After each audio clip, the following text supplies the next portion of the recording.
आप में से बहुत सारे लोग जब कल उठे होंगे तो उन्होंने न्यूज़ पे देखा होगा कि रशिया के अंदर को अटेम्प्ट किया जा रहा है। और उसके बाद आप सब लोगों ने पुतिन के बयान तो सुने होंगे जिसके अंदर वो ओपनली कह रहे हैं कि वैगनर ग्रुप जो है उन्हें सज़ा दी जाएगी कि जो उन्होंने बगावत जो है रशिया के खिलाफ की है। जबकि वैगनर ग्रुप की तरफ से पुतिन और उसके बाकी लोगों को धमकी दी जा रही थी कि हम आपका जो इलाका है वो ले लेंगे। तो यहाँ पे वेस्टर्न मीडिया की तरफ से प्रॉपर कैंपेन चलाई गई कि देखें जो रशिया के अंदर जो है वो प्रॉपर सिविल वार हो रही है। लेकिन एक दिन के अंदर ये मामला तय हो गया और बेलारूस के जो प्रेसिडेंट है उनकी मीडिएशन के अंदर वैगनर ग्रुप जो है उसने सारा कुछ जो है वो साइड पे कर दिया और वापस यूक्रेन जो है वो लड़ने के लिए चले गया और मॉस्को को जो लेने का इरादा है वो छोड़ दिया। अब यहाँ पर बहुत सारे सवालात हैं जो उठते हैं और आप लोगों को बहुत सारे क्वेश्चन जो है वो रेज में आएंगे कि क्या वो वैगनर जो है वो आर्मी का हिस्सा है।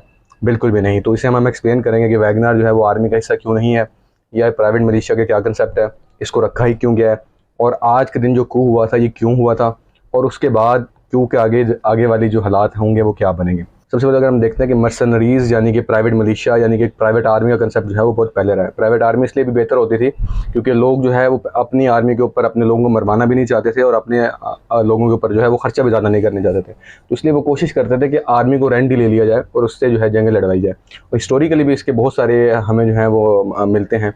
लेकिन रशिया की तरफ से ये चीज़ हमें देखने को मिलती है 2014 के अंदर जब उन्होंने वैगनर ग्रुप बनाया। वैगनर ग्रुप बनाने के पीछे दो मेजर मकसद थे। सबसे पहला मकसद तो ये था कि वो वाले इलाके जहाँ पर रशियन आर्मी खुद इंटरवीन नहीं कर सकती तो वहाँ पे वैगनर ग्रुप को भेजा जाए। ख़ासतौर पर अफ्रीका, सीरिया और लीबिया जैसे जो कंट्रीज़ हैं वहाँ के अंदर जो है अगर रशिया खुद अटैक करता है तो ये यूएन के चार्टर की वॉलेशन होगी। लेकिन अगर प्राइवेट मिलिशिया भेजता है तो उससे वो ख़ास जो है इंटरनेशनल सैंक्शंस का सामना करना नहीं पड़ता। तो इस कंसेप्ट को प्लाजिबल डिनाइबिलिटी कहा जाता है कि हम इसको डिनाई कर देंगे। और दूसरी जो मेजर चीज़ थी कि इससे एक तो जानों का ज़्यादा कम होगा क्योंकि प्राइवेट मिलिशिया होगा तो उसको ट्रेन करने की जो जिम्मेदारी है वो रशिया के ऊपर नहीं होगी। तो इसलिए ये कम कॉस्टली होता है। ये दो मेजर रीज़न थी जिसकी वजह से रखी गई थी। अब सबसे पहले इसका इस्तेमाल जो है वो हमें देखने नजर आया था 2014 के अंदर। आपको याद होगा 2013 के अंदर माली एक कंट्री है तो खासतौर पे अफ्रीका के तकरीबन 1/3 कंट्रीज जो थे वो फ्रेंच ने कॉलोनाइज़ किया हुआ था। तो जब और फ्रेंच की मोस्टली जो मिनरल्स हैं वो वहाँ से आते थे। 2013 के अंदर फ्रेंच जो है वो माली के अंदर इंटरवीन करती है जिसके बाद माली के अंदर एक प्रॉपर रेजिस्टेंस स्टार्ट हो जाती है। तो उस रेजिस्टेंस को सपोर्ट करने के लिए रशिया को ज़रूरत थी एक मिलिशिया की जिसके बाद वो फ्रेंच को वहाँ से निकाल लें। तो यहाँ पर वैगनार का ग्रुप जो है वो मारे वजूद में आता है और वैगनार ग्रुप को बनाया गया है। उसके आज के दिन तकरीबन मिलिशिया जो है वो 50,000 के करीब है। इसके अलावा उनकी जो ट्रेनिंग है वो रशियन आर्मी की तरफ पे की गई है। बहुत सारे एक्स आर्मी ऑफिसर जो हैं वो रशिया के वो भी इसके अंदर काम करते हैं। उसके अलावा ये इतनी बड़ी आर्मी हो चुकी है कि ये जो रशियन जितने भी इक्विपमेंट्स हैं, इंफ्रास्ट्रक्चर है उसको इस्तेमाल करती है। इनके पास यूएवी गाड़ियाँ हैं, इसके अलावा इनके पास एयरक्राफ्ट भी हैं। तो इनके पास एक प्रॉपर मिलिशिया है लेकिन इसको प्राइवेट आर्मी के तौर पर ही रखा गया। तो इस तरह अफ्रीका के अंदर बहुत सारे ऐसे कंट्रीज हैं जिसके अंदर उन्होंने सपोर्ट किया। चैड एक ऐसा कंट्री है जहाँ पे बहुत ज़्यादा गोल्ड आपको नज़र आता है। तो चैड जैसा कंट्री, माली जैसा कंट्री, फिर उसके अलावा और भी बहुत सारे ऐसे कंट्रीज़ हैं जिस तरह कॉन्गो है, सूडान है, सीरिया है, लीबिया है, उसके बाद आइवरी कोस्ट है और चैड। ये वो कंट्रीज़ हैं जहाँ के अंदर जो वैगनर है वो मौजूद रहा है। वैगनर यहाँ पे अंदर एक दो मेजर काम करता था। सबसे पहला काम तो ये करता था कि जो अपने प्रो रजीम के जितने भी लोग हैं उन्हें सिक्योरिटी देता था। मिसाल के तौर पर इन इलाकों के अंदर बार बार सिविल वॉर चल रही होती थी तो ये बार बार उन लोगों को सिक्योरिटी देता था जो इनके रजीम के साथ होते थे। मिसाल के तौर पर लीबिया के अंदर खलीफा हफ्तार जो है वो मेजर ग्रुप है जो सपोर्ट करता है रशिया को। तो रशिया की जितनी भी खलीफा हफ्तार की सिक्योरिटी जो थी वो वैगनर ग्रुप ने ली हुई थी। इसके बाद वैगनर ग्रुप जो है उनके जो मिलिशियाज है उन्हें ट्रेन भी करता था। तो ट्रेनिंग का काम भी साथ साथ चल रहा होता था। और जबकि दूसरा जो मेजर काम है वो ये था कि इसको कंपनी के तौर पर चलाया गया था। तो जितने भी मिनरल्स होते थे उसके अंदर वैगनर ग्रुप का एक प्रॉपर शेयर होता था।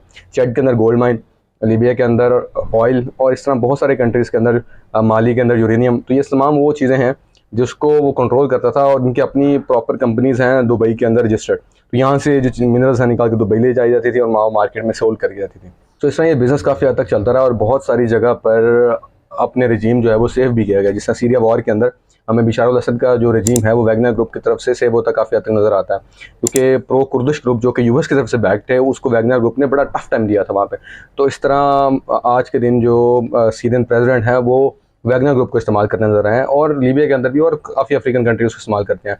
तो लेकिन आज के दिन हम इस चीज़ को इसलिए डिस्कस कर रहे हैं कि जैसे ही यूक्रेन रशिया वॉर शुरू हुई थी तो वैगनर ग्रुप की मदद जो है वो वहाँ पर मांगी गई थी क्योंकि इनके पास सब कुछ मौजूद था। तो रशियन आर्मी के शाना बशाना उन्होंने जो है वो जंग की है। रिसेंटली बखमत का जो सिटी थी ये इन्होंने ली है और बखमत के अंदर जो फ्लैग है वो वैगनर ग्रुप ने फैलाया है जिसकी पिक्चर्स आपने आमतौर पर देखी भी होंगी।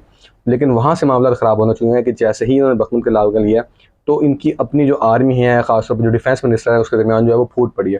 फिर इस हफ्ते के स्टार्ट के अंदर जो वैगनर ग्रुप के प्रेसिडेंट जो हैं, जो सीईओ हैं, उन्होंने इल्ज़ाम लगाया है कि ये जितने भी ब्यूरोक्रेट्स हैं ये कोजी बेड्स के ऊपर बैठे रहते हैं, जबकि जंग तो हम लोग कर रहे हैं। फिर उसके अलावा इन्होंने इल्ज़ाम लगाया कि 15 जून को हमारे जो मतलब वैगनर ग्रुप के जो आर्मी मेंबर्स हैं उनके ऊपर रशियन आर्मी ने जो है वो अटैक किया, इनके अपनी आर्मी ने अपने अलायंस के ऊपर ही अटैक कर दिया। उन्होंने इस चीज़ को मार्च ऑफ जस्टिस के नाम से कहा है कि अब हम मॉस्को ले लेंगे और हम कू अटैम्प्ट करेंगे। और कू अटैम्प्ट करने के लिए इन्होंने अपनी गाड़ियां जो है वो मॉस्को की तरफ जो है वो भेजना शुरू कर दिया। M4 मोटरवे है, उस मोटरवे के ऊपर डाल दिया। मोटरवे नहीं है, वो उनकी एक मेजर हाईवे है, और उस हाईवे के ऊपर उन्होंने बहुत स्ट्रॉन्ग पेशकदमी की मॉस्को की तरफ से। तो उसको देखते हुए जो प्यूटन थे उन्होंने ऐलान किया कि आर्मी को ऐलान किया कि इसको रोके। तो ऊपर से बमबारी भी की गई और रोकने की भी कोशिश की गई।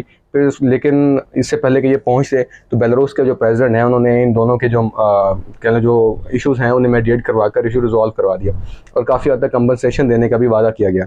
तो इस तरह ये जो कू है ये अपने जो है वो अख्ताम को पहुँचा। लेकिन जो इसमें से मेन लेसन है जो लर्न करने की ज़रूरत है वो ये है कि जो मिशनरीज जितनी भी होती हैं ये प्रॉफिट एंड लॉस का चक्कर होता है, इनके लॉयल्टी नहीं होती है। तो जब भी आपके ऊपर कोई मुश्किल वक्त आएगा तो ये वैगनर ग्रुप की तरह ही आपके ऊपर अटैक करेंगे।